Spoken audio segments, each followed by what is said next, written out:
নারী কোটা বাতিল চান? পুরোপুরি ভাবে বাতিল চাই। কোনো কোঠাই আমি চাই না, থাকলে শুধুমাত্র প্রতিবন্ধী কোঠা থাকবে, আর কোনো কোঠা থাকবে না। না কোনো নারী কোঠা থাকবে, না কোনো মুক্তিযোদ্ধা কোঠা থাকবে। আপনি একজন নারী হয়ে কেন নারী কোটা বাতিল চান? কারণ আমি চাই আমার ভাইয়েরা, আমার বোনেরা সবাই যেন একসাথে যেন আমরা করি, একসাথে যেন আমরা কম্পিট করি কোথাও যাওয়ার জন্য। আমরা কোনো এক্সট্রা কোনো সুযোগ সুবিধা চাই না। তারা যথেষ্ট সুযোগ সুবিধা পাইছে। আপনি কি জানেন যে ম্যাক্সিমাম যারা মুক্তিযোদ্ধা কোঠা নিয়ে আছে তারা ম্যাক্সিমামই মুক্তিযোদ্ধারা না? এটাকে আপনি জানেন? আমার বাড়ির পেছনে যে বাড়িটা, যে মানুষটা মুক্তিযোদ্ধা কোঠা নিয়ে আছে সে আসলে রাজাকার, এটা আমি জানি। তাহলে কোথায় বলতেছেন যে মুক্তিযোদ্ধা কোঠা? আসল মুক্তিযোদ্ধা যারা তারা তো রাস্তায় ভিক্ষা করতেছে। আপনারা তাদের সুযোগ সুবিধা দেন। আপনারা নিজেদের মতো করে নিউজ তৈরি করেন, তারপরে সেগুলা করেন।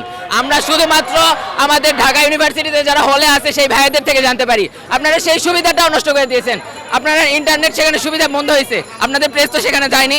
ইন্টারনেট কেন বন্ধ হলো? আপনারা ছাত্রলীগের থেকে জানতে চাইছেন, আপনারা সরকারের থেকে জানতে চাইছেন কেন হলে ইন্টারনেট বন্ধ করে দিয়েছে, কেন কালকে রাতে ঢাবি হলে কারেন্ট ছিল না, আমার ভাইরা কেন অন্ধকারে ছিল, আপনারা জানতে চাইছেন তাদের থেকে। আপনারা কি জানেন এখনো তারা কি অবস্থার মধ্যে আছে? আপনারা যাবেন না, আপনারা লেজুর ভিত্তি করবেন কেন? সাংবাদিক মানে কি লেজুর ভিত্তি করা? অবশ্যই না।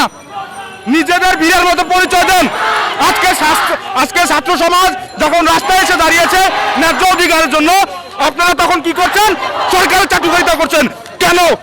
আপনারাও স্টুডেন্ট ছিলেন, আপনারাও তখন রাস্তায় ছিলেন। আমরা এখন আছি, আমাদের পাশে থাকা আপনাদের নৈতিক দায়িত্বটা পালন করেন। পুলিশ কিভাবে করে? পুলিশ স্টুডেন্টদেরকে গুলি কিভাবে করে? এই আন্দোলনের যৌক্তিকতা আছে, কারণ দেখেন আমরা মেডিকেল ভর্তি পরীক্ষা থেকে এটা শুরু হয়, ভর্তি পরীক্ষা কোটা ব্যবস্থা রয়েছে। এছাড়া আমরা যখন বিসিএস পরীক্ষা দেবো, এমনকি আমরা যে সময় পোস্ট গ্রাজুয়েশন করি তখনও আমরা এটা শিকার হই। এবং এর ফলে ধরেন অধিকাংশ আজকে কেন কাজাকিস্তান, রাশিয়ায় আমাদের স্টুডেন্টরা চলে যাবে মেডিকেল পড়তে? বলেন আমাকে এই উত্তর দেন। আজকে আমাদের মেধাগুলো বাইরে চলে যাচ্ছে, আমাদের বাংলাদেশ কি মেধা শূন্য হয়ে যাচ্ছে? আলটিমেটলি যে মেধাবী স্টুডেন্টগুলো তারা এখানে থাকতেছে না। তার যে বাস্তব উদাহরণ আমাদের বিশ্ববিদ্যালয়ের প্রফেসরগুলো, দেখেন আজকে তাদের কি অবস্থা। এটা হচ্ছে আমাদের কোটার বিরুদ্ধে আন্দোলন। এটা 50%-এর উপরে যে কোটা দেওয়া হচ্ছে, এটা আমাদের ছাত্রদের, মেধাবী ছাত্রদেরকে ঠকানো হচ্ছে। আমরা এটার বিরুদ্ধে আন্দোলন করতেছি। তাছাড়া আমাদের ভাইদের, বোনদের মারা হয়েছে, বোনদের লাঞ্ছিত করা হচ্ছে, আমরা তার বিরুদ্ধে আন্দোলন করতেছি। আমরা এটার বিচার চাই।